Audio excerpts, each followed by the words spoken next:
Hello everyone, my name is Relax and Panic, and this is another reaction to the Monogatari series.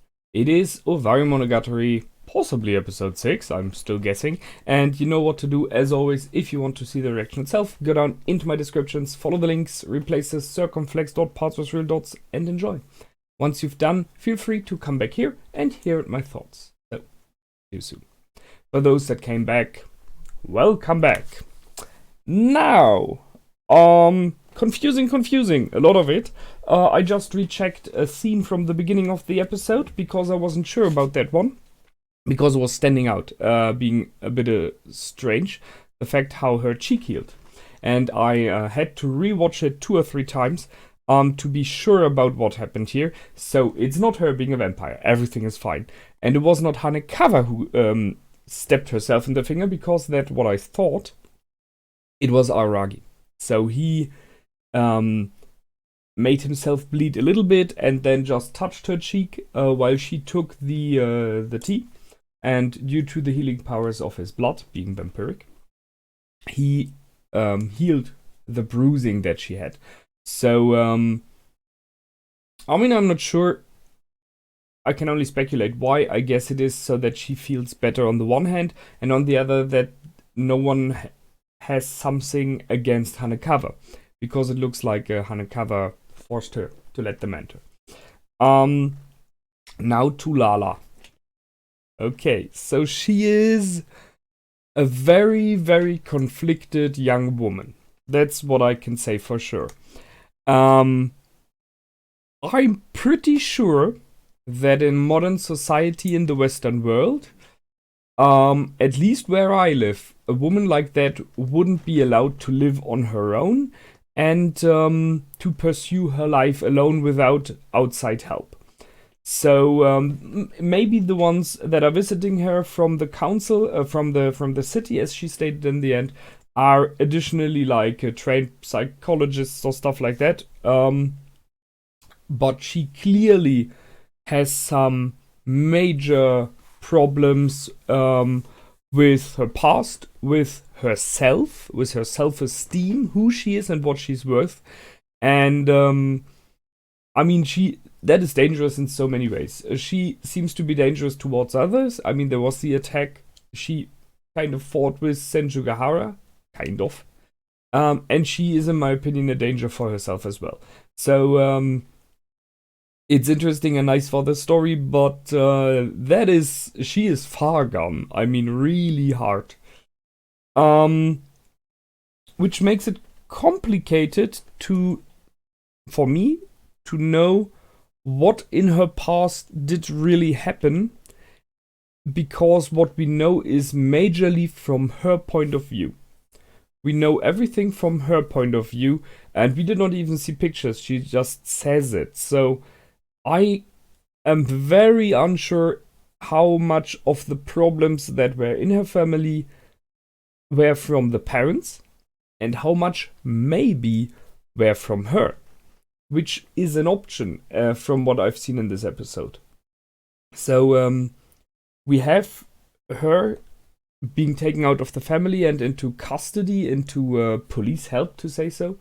Some years before she met Aragi again with the mask training. So that's where she knew him from. So she stayed with the Aragi family for some days, it seems, but didn't join in playing. She just watched the children play, and then she left. And thus, when she some years later met him again, she knew that his parents were police officers and thus tried what she did try.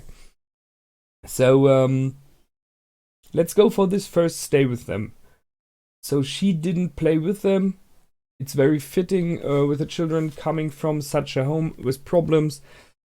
It's not easy to let this go. But as she says, she felt like pressed down and pressured by the lightness, by the good mood, by everything being tidy and clean, nothing is broken, everyone is happy. It just was too much for her. And she couldn't cope with that. So that's why she ran away. And as we have seen in the end of this episode, even nowadays she's not able to accept happiness. She's really having problems to accept being happy. Instead, she likes to lie and bath in her sadness. Um, that's interesting. I guess something broke in her when she was young. I mean, there are only two options. Due to domestic violence and what happened in her home, she kind of mentally broke as a young kid already. Thus, this is all what's happening afterwards is just a reflection of that, and repeating of the same problem.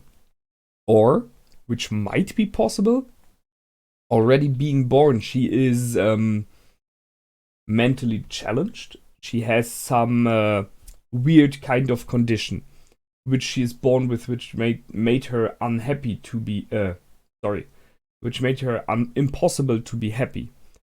Which then would cause the later on problems that her parents have problems, or it would inspire more of those problems. I'm not sure which of those is true. Maybe we will go for it. I would go with the first one still. It's more common, because if it is something like a birth, not birthmark, but you know what I mean, an impairment. I hope it is the word. That she has, then I don't see how anyone can do something against it, except for whatever kinds of drugs, you know. Calling drugs, I mean medicine. But let's say it's due to the domestic violence, which started as she was very young. So she ran away from the Aragi household, but she remembers them. She later on sees him again and tries to, as she says, kiss up to him, which she hates for herself now because she felt like he'd let her down. He didn't remember her there already, so that's interesting. He had this memory lapses there as well. I am not sure why. I really don't understand why, but we'll see. And he couldn't help her there either. And now, then she met him again when they were in a class together, and this event with the teacher happened, and he didn't help her. Well, I wouldn't say he didn't help her. She felt kind of betrayed by him there again. And when the teacher is finally gone, who she mainly blamed, which I can understand, she comes back and it is again Aragi. So I see her point that he is like a reoccurring disaster for her. He's really a problem for her, although it isn't caused in him, but he is a major player in her life, strangely enough. He comes by again and again and again. So it's very fitting he's here again, and I guess as you do, I do hope that he can somehow help her and finally change it for the better. So that's why she is so upset about him. I see that. What's strange is that she cannot pronounce his name. I think it was about the bruising. So I guess the fact that she got hit. Oh no, it's not. Sorry, it's not by Hanekawa. The hit was by Senjugahara in the past. Now I get it. It's the fight they had. So it's the hit from Senjugahara. That's why he healed it, because he's protecting his girlfriend as well. Now it makes sense. Sorry. So she had the bruising and thus couldn't say his name properly, and that's why he stepped in and did something. Makes sense now. See, have to think it through. They're in there. She's having her tea. Hanekawa is definitely and clearly looking out that no one is doing something wrong, so she takes the teacups away and everything. That was really nice. I like that. She is a bit like a, I don't know, guardian, mediator. I cannot say for sure, but it's really good that she's there, Hanekawa, because she makes her behave. And she just tells her story, which is an important thing because we needed to know. So once the family got split and there was a divorce, she went in with her mother. And now that's a strange one because I'm not sure what happened there. And it's very clear that Hanekawa is suspicious there as well. Something is wrong, something is weird in this house there, and the missing of her mother later on. So the mother chose to lock herself in a room, or at least stay in a room. I'm not sure if she locked herself in. I find it weird as well that Lala stated that she unlocked the room to check for her mother, because to me it sounds a lot like she locked her mother in. You know, a locked room is normally not locked. If you can unlock the room, it means it is locked from the outside, not from the inside. At least in my perspective. But she said it was possible to automatically unlock from the inside. So there's a lot of...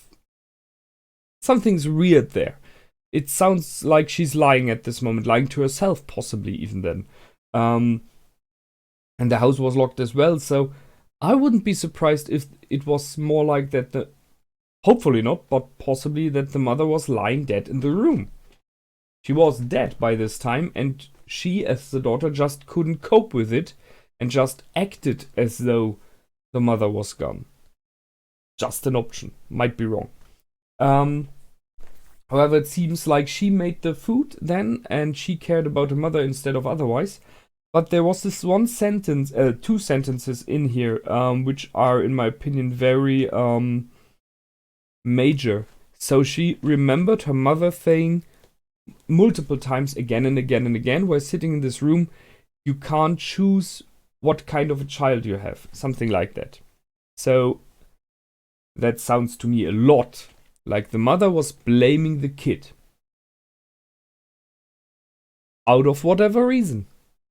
But it means, if this is true, that the mother saw her as a problem, as something negative, as something not good. And she later on even reflects on herself, saying that if it would have been another child, another baby, I wrote it down. If the baby wasn't me, it would have been a decent one. I mean, how much of self-hatred do you have to say something like that? That is hard. So that's the one thing. And the other sentence is the other way around. She, mumbling to herself while making the food and everything, that she was praying, and her prayer was not to hope for her mother to be gone. I hope I will never say I want to have my mother gone, is my prayer.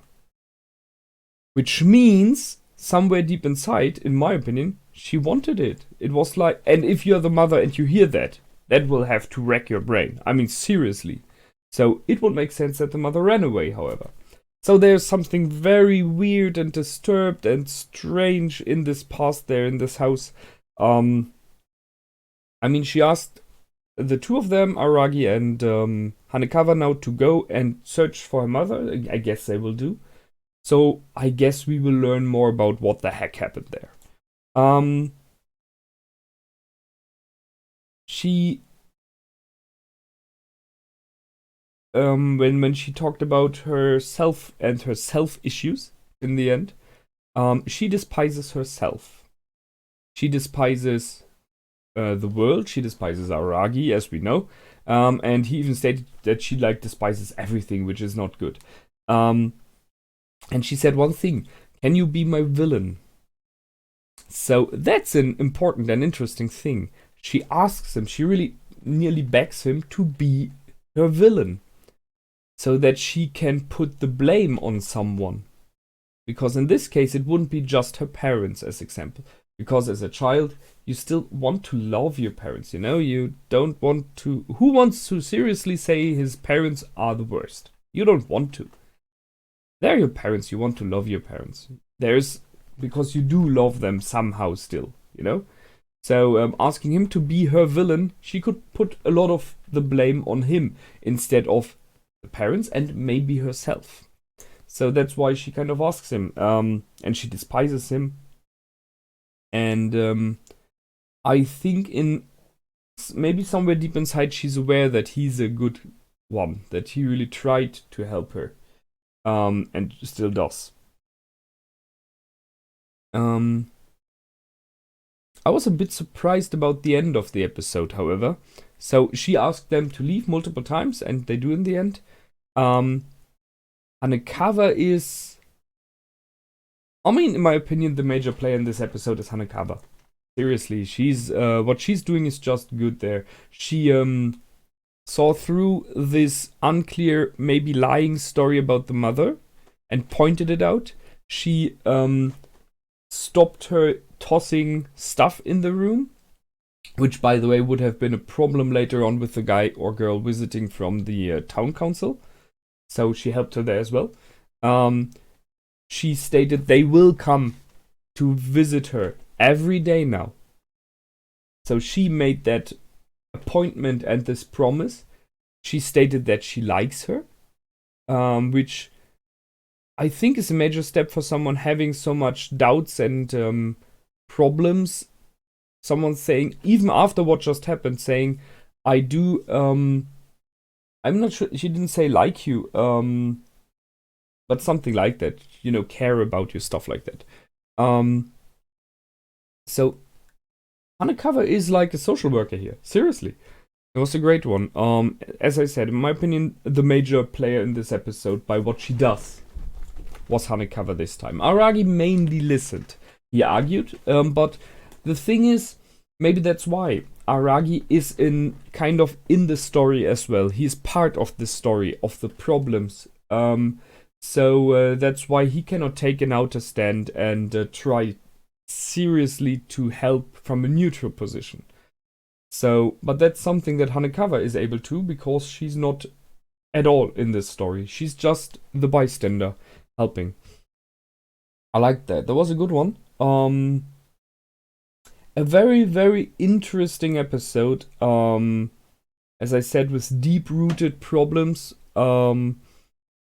Possibly interesting for someone even more that is schooled in psychology and stuff alike. This person could possibly understand more. I guess the writers who did this story and the whole storyline very, very much before doing it read themselves into psychology and symptoms and stuff alike. So, but as I said, it's an interesting one, and I'm looking forward to how it will go on and possibly resolve. I think it's a very hard thing to deal with in a series like that, because Aragi is not at all schooled in dealing with such problems. Neither am I. So it's very... When I discuss about it, when I think about it, and I think about options, what to do, it is very, very much a noob talking about it. Someone who tries to help just by being from the good of his heart, but may cause even more problems. I mean, there are reasons why there are specialists tending about problems and people like that. So, yeah, I'm unsure. I like that they shine light on it because it is an important matter. So that's why I like it. But I'm uneasy with how to handle it, if you know what I mean. However, next episode is coming soon, and you know what to do. As always, feel free to comment, like, and subscribe. I will see you the next time, and until then, my name is Relax and Panic. Goodbye and out.